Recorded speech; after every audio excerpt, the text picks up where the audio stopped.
All right, I'm here with Travis. He drove a Miata here last year at Thompson 12 hour. Had a little incident. Well, not really a little incident. Travis, you actually caught on fire here. Tell us about that. Yeah, that was last year. It was early on in the race, a couple hours in, having a great race, and then everything went wrong. I thought I'd blown the engine, and you go to pull off the track, and I looked down at the gauge, and the RPMs were still turning, and that's when I knew something was wrong. And right as that happened, all of a sudden, I go to take a breath, and I couldn't breathe. I go to take a second breath, and it was more painful than the first. And that's when things started happening fast. You were still moving, right, in the car? Yeah, I'd pulled off and I was coasting. But yeah, once I couldn't breathe, I stomped on the brakes.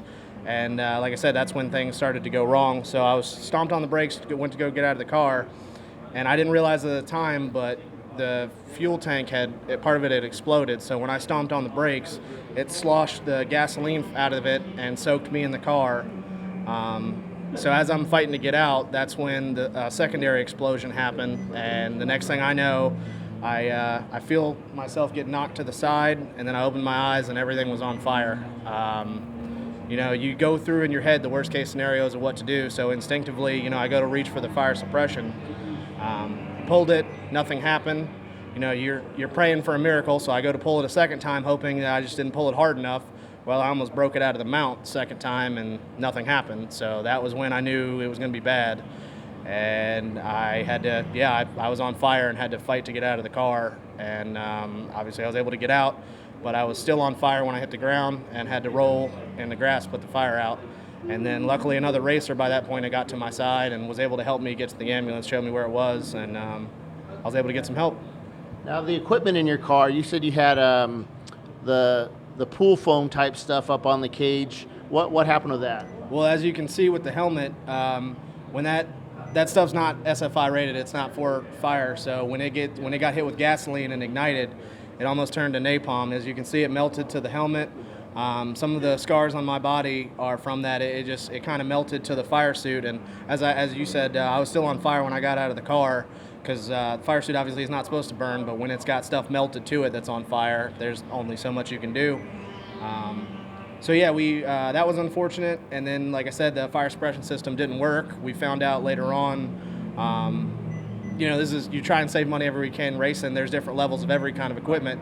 And we've had what we thought was very good, but in the absolute worst case scenario where you're soaked in gas and in an explosion, it wasn't rated to hold up to that, and unfortunately it failed.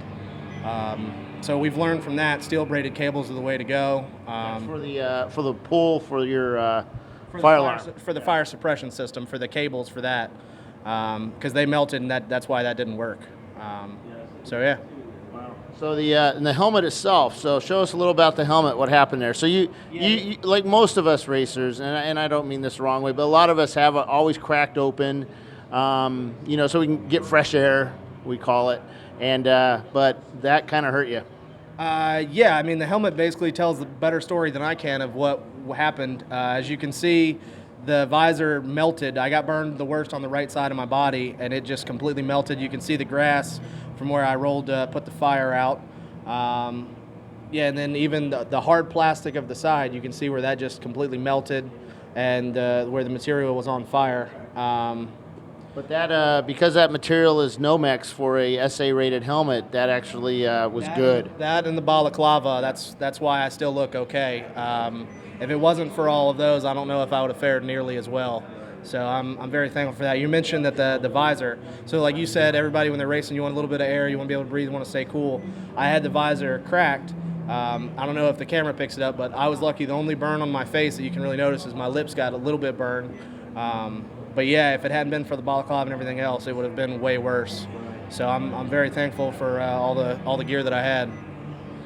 So were you wearing underwear with your the fireproof underwear with your suit too? Yeah, so I was wearing a single layer fire suit, but I had on the fire protective underwear underneath. And so that was able to do okay, but like with anything else, in hindsight, had I had on thicker equipment or thicker suit, I would have been protected a little bit better. I wouldn't have ended up with as bad of scars. But overall, for what I had, it protected me very well. So what would you recommend teams do way prior to racing, practicing, getting in and out of the car, that kind of stuff? Yeah, so actually, as a result of this, a few people have contacted me and said that they'd never before practiced emergency procedures getting out of the vehicle, and that after my incident and hearing about what all I went through, that they've started to do that. That's the biggest thing, is just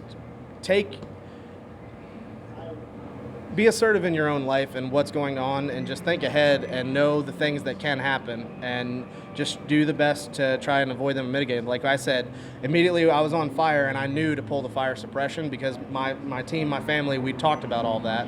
And then with prepping the car, like I said, we learned the hard way. Steel braided cables, whatever's going to hold up the best in the worst case scenario is obviously the best way to go if possible. The firewall, so that was unfortunate, getting soaked in gas. Had we had a full firewall, I don't believe that would have happened.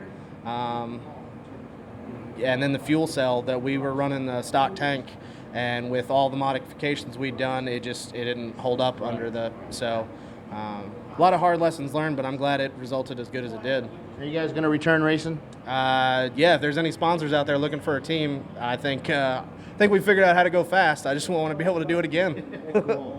Now, you served in the Army. Did that help you out in this whole ordeal? Absolutely. I had non-lethal weapons training where I've been pepper sprayed and been through the gas chamber and all, so I've been in situations where you can't breathe. And in the Army training, they put you in that situation and make you stay calm and make you learn how to stay calm. And that was the biggest thing. Like for me, as I was fighting through, I actually had a mantra in my head trying to stay calm. And like I said a minute ago, with my family had talked to me before, in the worst case situation, this is what you need to do. Well, in a bad situation, you resort back to your training, and that was what I was taught in the Army. So yeah, that's a big thing, is just take accountability for your team and for your people. Try and look after yourselves, and yeah, just do the best you can. Have fun. Cool, man. We will see you back out here at the track, and thanks for talking with us this evening. Thank you for having me.